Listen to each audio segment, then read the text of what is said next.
I, 28M, and my girlfriend, Kat, 25F, have been together for a little over 2 years. Our relationship has been pretty awesome. She really lights up my life, and I adore her. Yesterday, I was helping Kat move to her new house. Everything was normal until the bottom of the box that I was carrying up to her room fell through, and it all ended up on the floor. Everything that was in the box was okay except for the small wooden/wicker box that split a little bit around the hinges for the lid. Because of the way the little box split, a photo had slid out. I opened the lid so that I could put the photo back in. I wasn't trying to snoop at all, but I decided to look at some of the photos. It was a lot of family, pets, and friends from different places and life stages. Then, I came across a few photos of Kat in a hospital bed holding 2 newborn babies, followed by more pictures of the babies. I kind of froze, and my stomach twisted. Kat walked into the room and saw me sitting on the floor with the baby pictures, and she looked horrified. We didn't say anything for a few moments, and then she sat on the floor in front of me and asked if I had any questions about what I had just found. I asked her if these were her babies, and she started crying while nodding yes. I felt myself getting angry, and I asked her why she would hide them from me. We've been together for over 2 years, and we were starting to plan our future. I told her that I didn't want to be a stepdad, and she had told me that she didn't want to have children. At this point, I was yelling, and she was just crying, not saying anything until she blurted out, "They're not alive anymore." I didn't have anything to say, and I couldn't stand to look at her, so I left. I decided to call my parents, and I told them everything that I wrote in this post. My dad said that I needed to talk to her and that I was rude and unempathetic in the way that I handled things, and my mom totally reamed me out for walking out on a good woman who has clearly gone through something traumatic enough that she never wanted to talk about it because I couldn't handle myself for 10 minutes to let her explain. My best friend thinks that I'm justified though. She's been trying to call me and sending me texts asking to meet with her so that she can explain everything, but I just feel betrayed and confused. I don't know where to go from here. Update 1. I'm not sure how many people will be interested in this update, but I figure I'll put it up. On Monday night, shortly after having my rear handed to me by everybody in the comments and DMs, as well as my mom telling me that I'm not the son she raised, I decided to call Kat and ask her if we could talk about everything. She said yes, but that it's an in-person talk, so we made plans for me to go over to her place Tuesday evening. I couldn't focus on anything at work, so I cut my day short and went to her place earlier in the day. It was a difficult conversation. She told me about how she ended up in an abusive relationship when she was just under 18. She talked about how this man had so much control over her that she could hardly even breathe, and the vile things he would say and do to her. Eventually, he got her pregnant by force, and she wanted to terminate, but he basically locked her inside until she was too far along to do anything about it. The twins were born, and she knew that she needed to escape with both of them. She played happy family and did her best while she made arrangements and healed physically. Having twins gave her an excuse to have her mom come around to help with everything, including documenting and escaping. Everything was ready to go when the twins were 1 year old, and Kat was 20. He figured it out towards the end, and when he realized he wouldn't be able to stop her, he unalived the kids, tried unaliving her, and unalived himself. She told me about the guilt she felt in so many ways, from wanting to terminate them to begin with, to having kids with the wrong person, to not being able to get them out safely, and why she deserved to live when her babies didn't.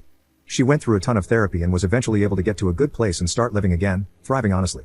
She said that she didn't think she could love again, and she fell in love with me unexpectedly, so she never thought about how she would share this part of her past with a new partner. She found it easier and safer to just never bring it up but apologized for not telling me sooner. I told her that she has nothing to apologize for and that my initial reaction was unjustified. I should have stayed and talked to her. I shouldn't have raised my voice at her. Everything I did was wrong, and I am so sorry for not being a better partner and a better man. She's told me that she needs some time and space to figure out where she wants to go from here because she didn't like how I reacted to the news, and she sees me differently now. I messed up, and now I might lose the most incredible woman I've ever known. I'm terrified, and I just want to go to her, hold her, and beg her for forgiveness, but I know that will only make her feel smothered. To address some of the comments in my original posts, I never asked her if she had kids. I only asked if she wanted kids, to which she said no. She never lied, she just left out the horrible passing of her children, which I now understand. Thank you to everybody who was rightfully brutal and honest. I'm not sure where our relationship will go from here. Update 2. Hey, not sure if there's anyone still keeping track of this, but it's been around 17 months now, and we have both moved on. For over a month after my last post, I waited. I waited for her to speak to me again, hoping she could forgive me and we could move on together. In mid-December, she called me and told me that she wanted to talk. I was ecstatic and raced over to her place, only stopping to get flowers on the way. When I arrived, she let me in, and I saw that she still had not finished unpacking. In fact, it looked like she never even started. She noticed me looking around and told me that she's moving in with her brother, who lives in another province, and that she doesn't want to be with me anymore. I begged and pleaded, telling her that she meant everything to me and that I would do anything to make things right. However, she stayed quiet, only shaking her head before saying that she doesn't feel emotionally safe with me anymore. She told me that if I had reacted differently when I found out about her lost twins, then she would have been able to move past this with me. But my reaction told her everything she needed to know. You made my traumas about you and your backwards feelings and reacted explosively over something that has nothing to do with you. How could I ever trust you to work through anything difficult? Then she asked me to leave. I put the flowers on the counter and left. A week later, She texted me to tell me she had a box of my things and I needed to come get them. When I arrived, the door was unlocked, and I walked inside. The house was completely empty aside from a box with some of my clothes, pictures, trinkets, and gifts, all memories of us. The flowers I brought her were wilted with a note that read, "Lock the door when you leave." Fast forward a few days, it's Christmas Eve, and I went over to my parents' place. We had a quiet evening, and as per tradition, my siblings and I stayed the night. On Christmas morning, I texted Kat to wish her a Merry Christmas, but the bubble turned green. I was blocked. Later that evening, my mother left the room and called Kat to wish her a Merry Christmas. Previously, I did tell my parents that she had kids that passed away, how I found out by accident, and what my reaction was, but I never gave them all the details that came from my second conversation with Kat. My mother came back in tears, seething with rage, and screamed at me to get the hell out of her house. Kat told her everything, and in excruciating detail. I was effectively disowned by my family, with the exception of one brother. My life was falling apart faster than I could gather the pieces, and I slipped into a deep depression. For months, running on autopilot, I drank too much and used substances too much and let myself go. After a string of bad decisions, my brother who kept contact convinced me to go to therapy.